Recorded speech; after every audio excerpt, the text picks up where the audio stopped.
마태복음 1장 18절에서 25절 말씀을 중심으로 임마누엘이라는 제목으로 말씀을 나누겠습니다. 등산하는 사람의 이야기, 우리가 등산을 잘 하지를 않아도 거기에 대해서 전문가가 아니어도 흔히 듣는 이야기가 있습니다. 등산을 하다가 길을 잃어버렸다. 그러면 어떻게 해야 되는가? 우리의 마음은 빨리 집에 가야 되고 날이 어두워지면은 길을 온전히 잊어버리고 짐승의 밥이 될 수도 있다고 하는 두려움, 압박감, 이런 것으로 인하여서 우리가 밑으로 내려가기가 쉽다는 것입니다. 그러나 밑으로 내려가면 내려갈수록 더 길을 잃어버리기 쉽다는 뜻입니다. 오히려 위로 올라가서 산 등산에서 전체 산 모양을 보고 거기에서 길을 찾고 거기에서 민가가 어디 있는지 살펴보는 것이 그 일이 훨씬 길을 찾는 데 빠른 첩경이 된다 하는 그런 이야기입니다. 지금 우리는 혼돈의 시대에 살고 있습니다. 마치 우리는 길을 잃어버린 시대 속에 살고 있는 듯한 느낌입니다.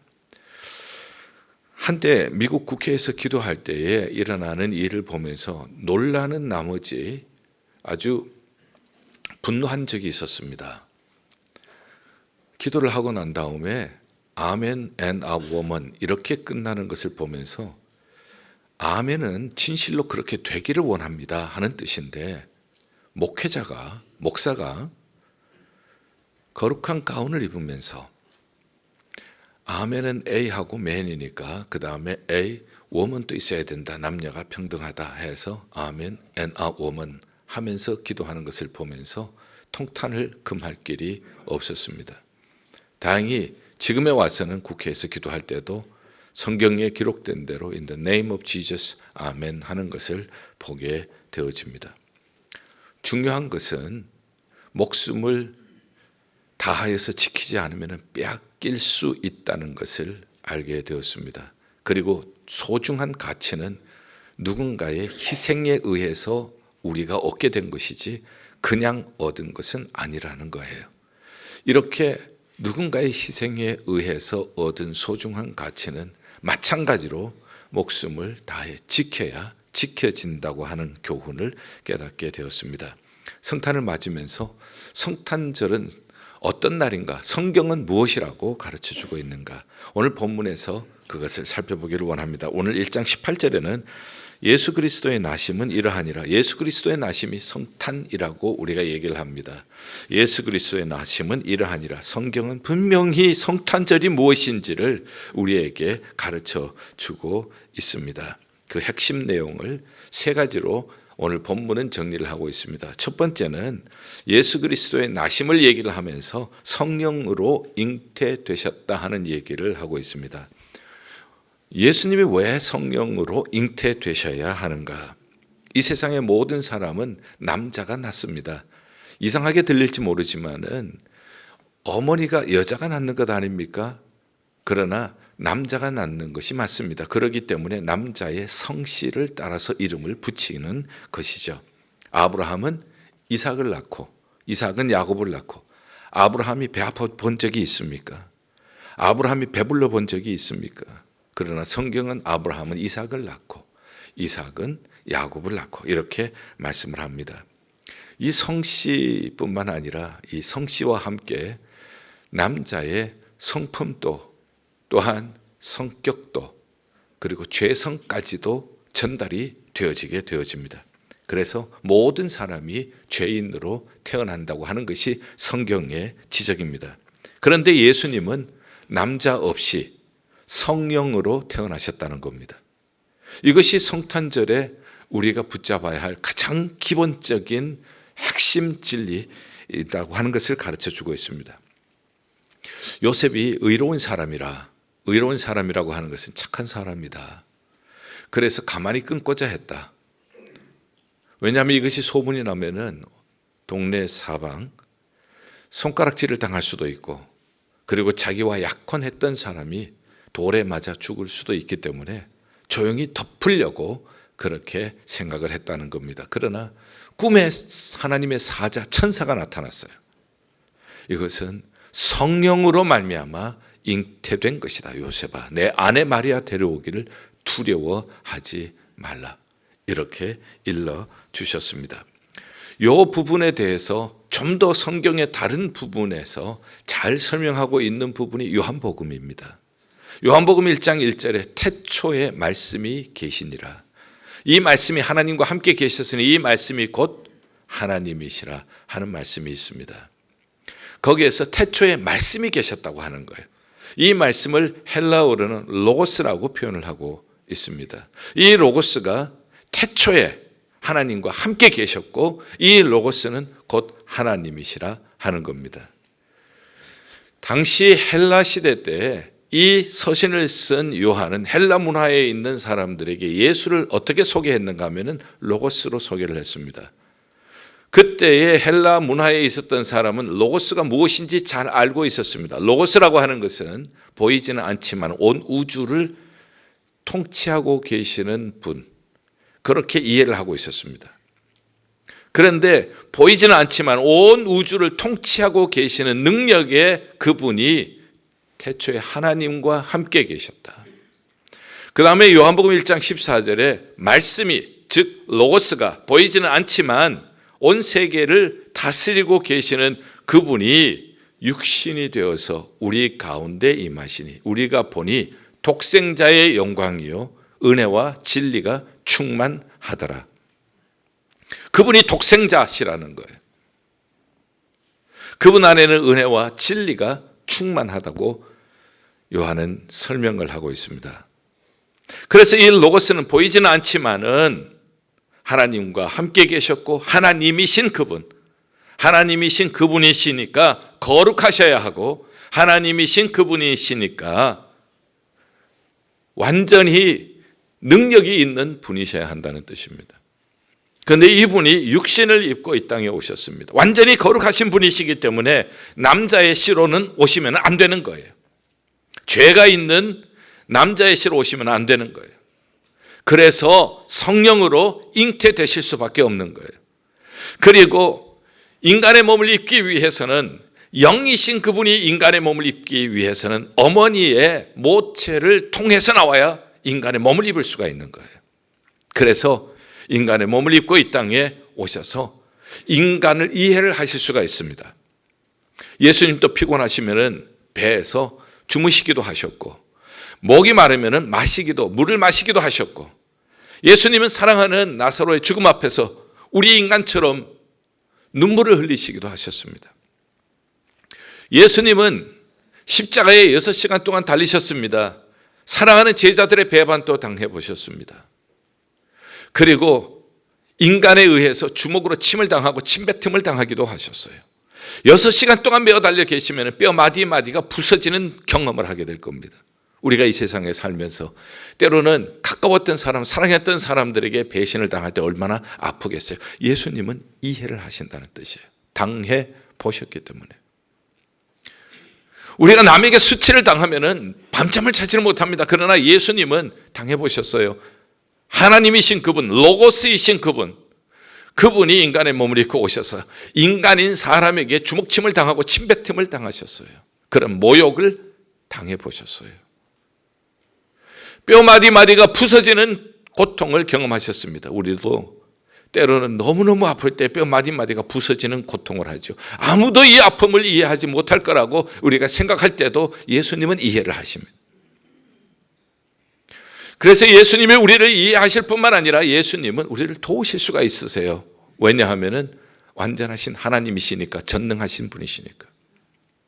성령으로 잉태하셨다는 이 말씀과 요한복음 1장 1절과 1장 14절 말씀을 우리가 함께 이해를 해야 하는 그러한 말씀입니다. 완전하신 하나님이시기 때문에 그러므로 거룩하시고 죄인을 구원해 주실 수가 있고, 완전하신 사람이기 때문에 그분은 우리를 이해하시고 우리를 도와주실 수가 있습니다. 자, 이런 것을 우리가 생각을 하면서 예수 그리스도께 대한 최초의 예언을 기억하지 않을 수가 없어요. 예수님께 대한 최초의 예언은 창세기에 기록이 되어 있습니다. 창세기 3장 몇 절이죠? 15절. 창세기 3장 15절에는 이런 말씀이 기록이 되어 있어요. 여인의 후손이 뱀의 머리를 상하게 할 것이고 뱀은 여인의 후손의 발꿈치를 상하게 할 것이다. 예수님이 십자가에서 당하실 고난을 얘기를 했고요.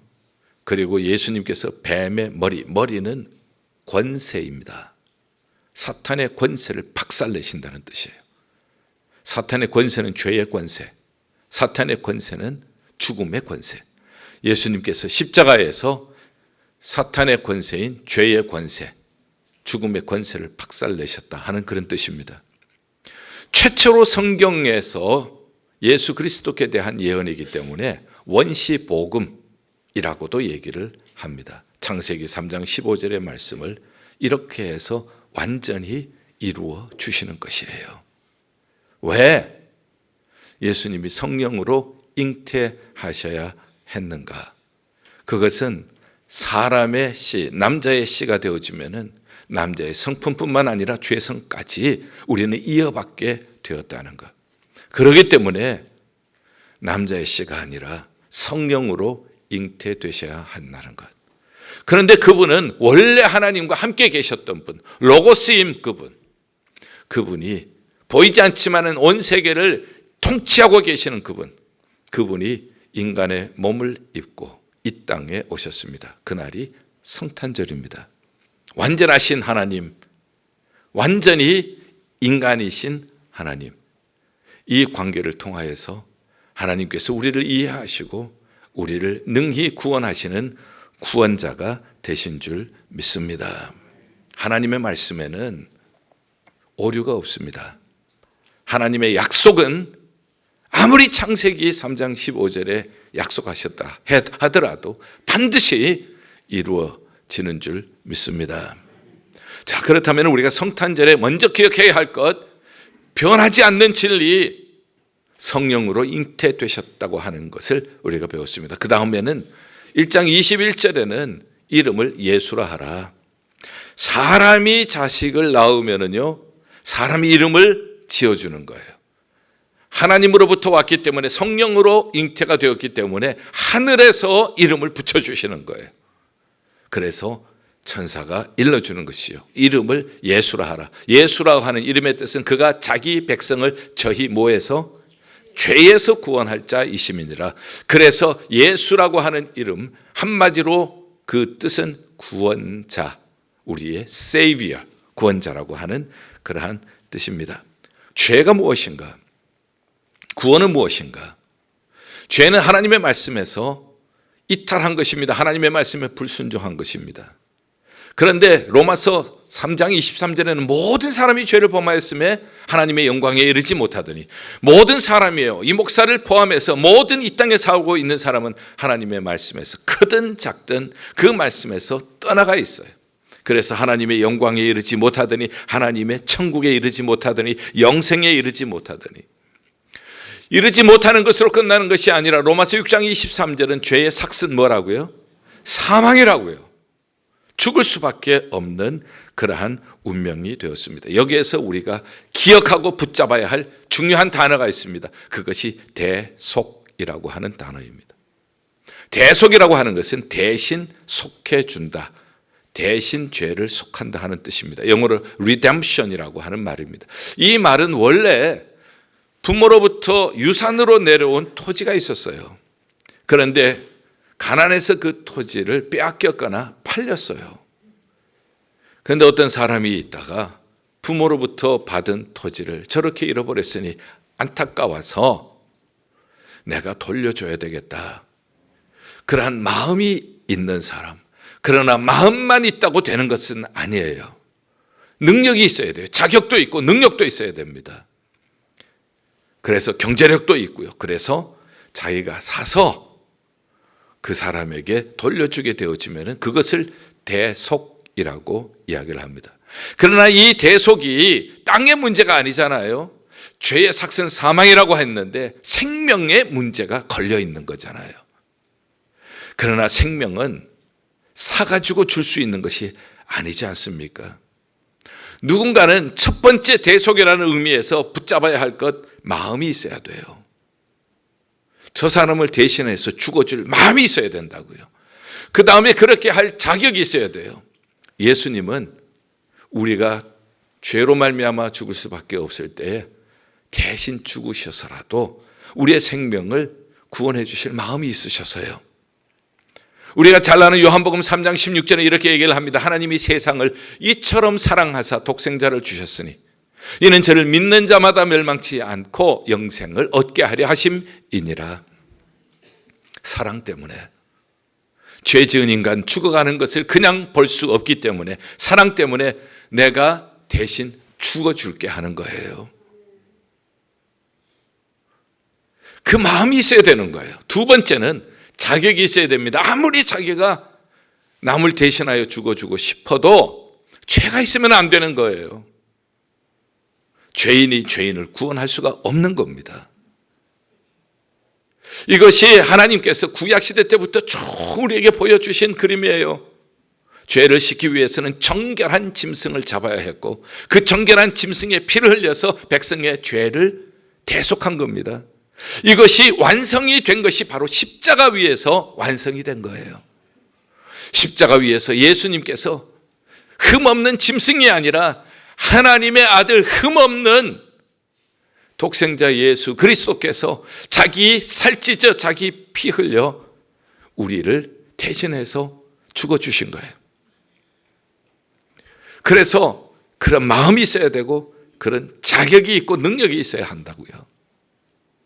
그래서 예수 그리스도께서 우리를 사랑하셔서 저와 여러분들을 대신하여서 죽으실 마음을 가지셨고, 그리고 죄 없으신 그분이시기 때문에 죄 있는 우리의 죄를 대신하여서 깨끗한 피 흘려 우리의 죄를 대속하실 수가 있는 줄 믿습니다. 이런 분이 세상에 또 있으면 저한테 얘기해 주세요.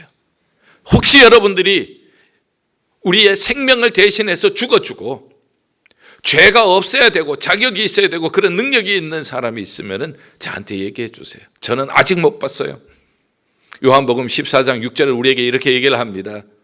내가 곧 길이요 진리요 생명이니 나로 말미암지 않고는 아버지께로 올 자가 없느니라. 예수님께서 죄로 말미암아 모든 사람이 하나님의 영광에 이르지 못할 때에 예수님께서 내가 길이다, 내가 천국 가는 길이다, 내가 영생을 얻는 길이다, 내가 하나님의 나라를 회복하는 길이다, 내가 진리다, 변함이 없는 진리다, 그리고 내가 생명이다. 예수 그리스도께서 죽으셨다가 부활하심으로 말미암아 이 진리를 증거해 주신 거예요. 이 세상에 누가 이렇게 하신 분이 계십니까?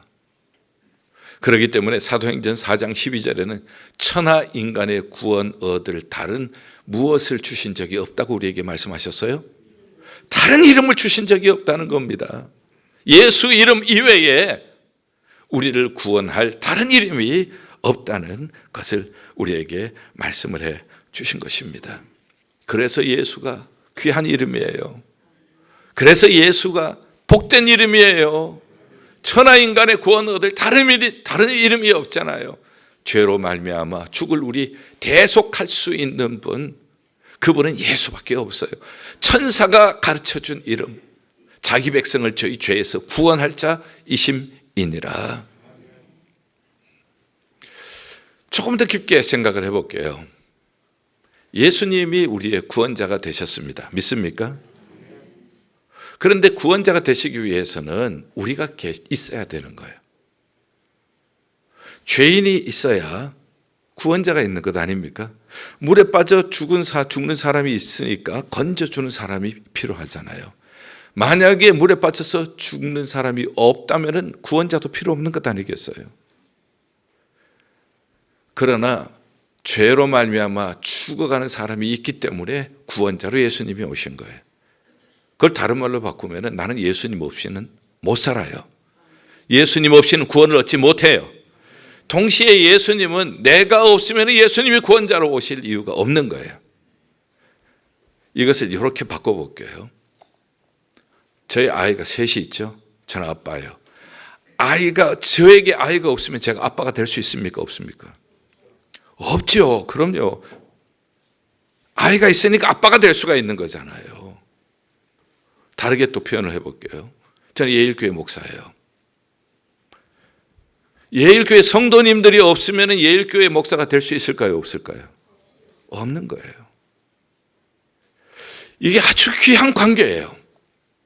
우리가 가정을 생각을 해보면 아빠가 있고 자녀가 있다면 그 안에는 헌신이 있고 사랑이 있고 그리고 인내가 있고 소망이 있잖아요. 교회에 목사가 있고 성도님들이 있다고 하는 것은 그 안에 기도가 있고 그 안에 사랑이 있고 그 안에 헌신이 있고 그 안에 기대가 소망이 있잖아요. 예수 그리스도께서 그냥 그 이름의 뜻은 뭡니까? 성경 퀴즈 하는 것처럼 자기 백성을 저희 죄에서 구원할 자입니다. 단순한 지식으로 끝날 게 아니라고요.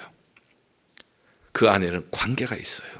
관계 안에는 우리를 향한 사랑이 있고 우리를 향한 희생이 있고 우리를 향한 인내가 있고 우리를 향한 소망이 있는 겁니다. 그렇기 때문에 예수 그 이름은 비밀이에요. 이 비밀은 아는 사람만 알지 이 비밀은 경험해보지 않는 사람은 몰라요. 예수 이름은 존귀한 이름입니다. 예수 이름으로 우리가 구원을 얻습니다. 예수 이름은 존귀합니다. 예수 그리스도의 이름으로 말미암아 죄에서 사망에서 우리는 천국으로 옮겨지게 되어집니다. 예수 그리스도의 이름으로 사탄은 떠나갑니다. 예수 그리스도의 이름 앞에 모든 닫힌 문이 열리게 될 줄 믿습니다. 이것을 경험한 사람, 이 관계 속에서 이해를 하는 사람은 예수 그리스도의 이름은 자기에게 비밀이에요. 그리고 자기에게는 존귀한 이름이 되어지는 거예요. 그 사랑, 내 마음에 간직한 그 은혜, 이것을 노래로 표현하는 것이 그것이 성탄절이에요. 얼마나 영화로워요. 얼마나 그 이름이 존귀해요. 그러니 영화롭도다 우리가 소리 높여서 외칠 수가 있잖아요.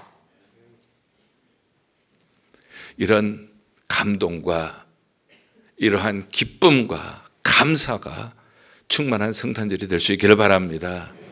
오늘 본문에서 얘기하고 있는 이 성탄의 의미, 꼭 붙잡아야 할 성탄의 의미, 안 붙잡으면 빼앗길 수밖에 없는 그러한 의미, 누군가가 희생을 치러서 하나님이 독생자를 희생시키셔서 우리에게 주신 선물, 성령으로 잉태되셨다고 하는 것, 그 이름이 예수라고 하는 것, 그분이 바로 지금 우리와 함께 계신다는 뜻입니다. 그것이 1장 23절에 말씀하고 있는 임마누엘입니다. 임마누엘이라고 하는 이것은 원래는 하나님이 우리와 함께 하신다고 하는 뜻인데 오늘 본문을 보면은 1장 23절에 임마누엘 23절에 보면은 보라 처녀가 잉태하여 아들을 낳을 것이요 그의 이름은 임마누엘이라 하리라 하셨으니 이를 번역한즉 하나님이 우리와 함께 계심이라 God is with us. 그런데 맨 앞에 기억이라고 쓰여 있어요. 그 기억이라고 하는 것을 밑에 줄을 보니까 이사야 7장 14절이라고 되어 있습니다. 이사야 7장 14절에 있는 말씀을 그대로 옮겨놓은 거예요. 그래서 임마누엘 하면은 우리가 마태복음 1장 23절만이 아니라 이사야 7장 14절을 이해를 해야 마태복음 1장 23절을 이해를 할 수가 있다는 거예요. 성탄절에 우리가 임마누엘 많이 얘기를 하지만은 우리가 반드시 이사야 7장 14절에 예언된 예언의 상황을 이해를 해야 마태복음 1장 23절을 제대로 이해를 한다는 뜻입니다. 이사야 7장 14절에 보면은 남쪽 유다에 아하스 왕이 있을 때입니다. 이 아하스 왕은 히스기야 왕의 아버지입니다. 그때에 북왕국 이스라엘과 그 옆에 있는 다메섹에 있는 아람 나라, 이 두 나라가 동맹을 했습니다. 그리고 이제 남쪽 유다를 쳐들어오려고 하고 있습니다. 국가적인 위기입니다. 두 강대국이 연합해서 쳐들어오면은 꼼짝없이 당하게 되어 있는 것이 남쪽 유다의 정치적인 현실이었습니다. 그때 하나님께서는 이사야 선지자를 통하여서 징조를 보내주십니다. 처녀가 잉태하여 아들을 낳으리니 임마누엘이라 하리라. 이를 번역한 즉 하나님이 우리와 함께 계시다 함이라. 아무리 현실적으로 불가능해 보인다고 해도 지금 현실적으로 나라가 위태위태한 그러한 상황일지라도 처녀가 잉태하여 아들을 낳게 하실 수 있는 하나님, 그 임마누엘 하나님이 함께 하실 때에, 그때에 강대국이 연합해서 쳐들어와도 능히 물리칠 수 있게 될 줄 믿습니다. 이 이야기예요. 그래서 하나님이 징조를 보이신 대로 유다는 살아남게 되었습니다. 이것을 이제 인용을 하는 거예요. 지금 남자 없이는 자식을 낳을 수가 없지만은 처녀가 잉태하여 아들을 낳으리니 불가능한 일, 하나님에게는 능치 못함이 없느니라. 하나님은 하실 수가 있습니다.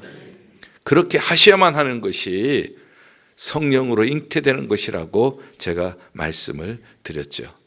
그 하나님이 우리와 함께 하십니다. 우리의 어떤 어려운 상황 속에서도 임마누엘, 우리와 함께 하시는 주님, 우리의 곁에 계십니다.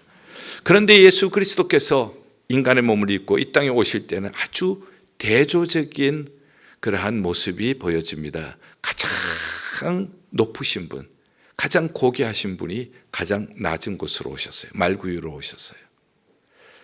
가장 강하신 분, 전능하신 분이, 그분이 가장 약한 어린 아이의 모습으로 오셨어요. 가장 순결하신 그분이 가장 추하고 냄새나는 말구유에 오셨어요. 그 이유가 뭔가? 왜 가장 높으신 분이 가장 낮은 곳으로 오셨나? 가장 강하신 분이 가장 약한 어린아이의 모습으로 오셨나? 가장 순결한 분이 가장 냄새나는 곳에 오셨나? 그 이유는 가장 낮은 나를 높여주시기 위해서, 임마누엘, 가장 연약한 나를 강하게 해주시기 위하여, 임마누엘, 가장 추한 나를 정결하게 해주시기 위하여 임마누엘로 오신 줄 믿습니다. 임마누엘, 하나님은 어디든지 계세요. 마지막 내 인생의 여정을 끝내는 그 순간에도, 그때도 나와 함께 계십니다. 그때는 이 세상의 모든 것을 놓고 가야 할 때입니다. 그러나 그때도 나와 함께 계십니다. 우리가 이 세상 떠날 때에 누구의 손목을 굳게 잡고? 예수의 손목을 굳게 잡고 내 인생의 마지막 끝날까지도 임마누엘로 함께 해주세요. 어떤 신학자는 이렇게 얘기를 했습니다. 인간에게 가장 필요한 것이 무엇일까? 하나님이 세상을 이처럼 사랑하사, 하나님이 세상을 사랑하십니다. 그런데 인간에게 필요한 것이 지식이라면 아마 하나님께서 이 세상을 이처럼 사랑하사 훌륭한 학자를 보내주셨을 거예요. 만약에 우리 인간에게 가장 필요한 것이 돈이나 재물이라면 하나님이 세상을 이처럼 사랑하사 훌륭한 사업가를 보내주셨을 거예요. 만약에 우리에게 가장 중요한 것이 건강이라면 하나님이 세상을 이처럼 사랑하사 무슨 병이든지 고칠 수 있는 의사를 보내주셨다고 할 것입니다. 만약 인간에게 있어서 가장 중요한 것이 즐거움이나 기쁨이라면 하나님이 세상을 이처럼 사랑하사 유명한 코미디언을 보내주셨을 거예요. 그러나 우리 인간에게 가장 필요한 것은 죄사함입니다. 우리의 인생의 마지막 순간에는 죄사함 얻지 않고서는 천국에 갈 자가 없기 때문입니다. 그래서 우리 죄에서 구원하실 예수, 그분이 임마누엘로 우리의 인생 끝날까지도 함께 할 수 있도록 하나님께서 예수 그리스도 메시아, 우리의 구원자를 보내주신 줄 믿습니다. 성탄의 가장 중요한 것, 성탄절을 얘기를 하면서 본질을 붙잡는다면, 핵심 가치를 붙잡는다면 성경으로 돌아가자. 성경으로 돌아가서 보니 성령으로 잉태되어야 한다는 것, 이름이 예수여야 한다는 것, 그분이 임마누엘로 끝까지 내 인생의 여정 끝날까지 함께 하신다는 것, 이 세 가지를 핵심 본질로 우리가 붙잡고 목숨을 걸고서라도 지켜야 한다는 것 말씀을 드렸습니다. 결론적으로 이야기를 하나 하고 마치겠습니다. 어떤 사람이 있었는데 산에 나무를 하러 갔습니다. 그런데 비명소리가 났습니다. 비명소리에 그가 나는 곳으로 가봤더니 어떤 젊은이가 아주 위태한 경지에 빠져 있습니다. 건져 주었어요. 그런데 알고 보니까 왕자인데 세자예요. 다음번에 왕이 될 아들이에요. 그런데 사냥을 왔다가 길을 잃어버린 겁니다. 그리고 위태한 경지에 빠지게 된 것이죠. 그런데 이 사람이 건져준 거예요. 그랬더니 왕이 너무너무 고마워서 대궐로 불러서 묻습니다. 무엇을 줄까? 많은 재물을 줄까? 아니라고. 많은 땅을 줄까? 아니라고. 높은 벼슬을 줄까? 아니라고. 아마 임금 앞에라서 대답하기가 어려웠을는지 모릅니다. 괜찮으니까 얘기해보라 했더니 이 농부가 하는 얘기가 그저 세자 저하께서 1년에 열흘씩만 우리 집에 와 계시고 돌아가면 좋겠습니다. 그 얘기를 듣고 마을 사람들이 전부 저 바보 같은 인간, 이러한 좋은 기회를 저렇게 날려버린다고 다들 비웃었죠. 그런데 이제 왕이 허락을 해서 왕자가 1년에 열흘 동안 그 집에 머물게 되어졌습니다. 왕자가 가니까 그 집으로 가는 길에 길이 닦이기를 시작했습니다. 왕자가 가니까 왕자가 거할 수 있는 큰 집으로 바뀌었습니다. 왕자가 거할 수 있는 정원이 만들어졌습니다. 그리고 왕자가 10일 동안 있기에 조금도 불편함이 없는 모든 시설들이 갖추어졌습니다. 그제서야 마을 사람들이 야, 저 농부는 참 지혜로운 사람이다. 왕자가 가니까 모든 것이 따라오는 것이. 임마누엘 하나님 예수 그리스도께서 우리와 함께 하실 때 우리가 그분을 모시고 간다면은 임마누엘 우리와 함께 하시는 주님의 모든 은총 이 우리와 함께 할 줄 믿습니다. 성탄절에 우리가 지혜로운 성탄절을 준비하는 성도님들이 다 되시기를 주님의 이름으로 축원합니다. 기도하겠습니다. 하나님, 이번 성탄절 우리가 성탄절의 의미를 성경을 통해서 배웠습니다. 이 엄청난 축복, 임마누엘, 지혜로운 우리 성도들로 성탄절 준비할 수 있게 하여 주시옵소서. 예수 그리스도 이름으로 기도하옵나이다. 아멘.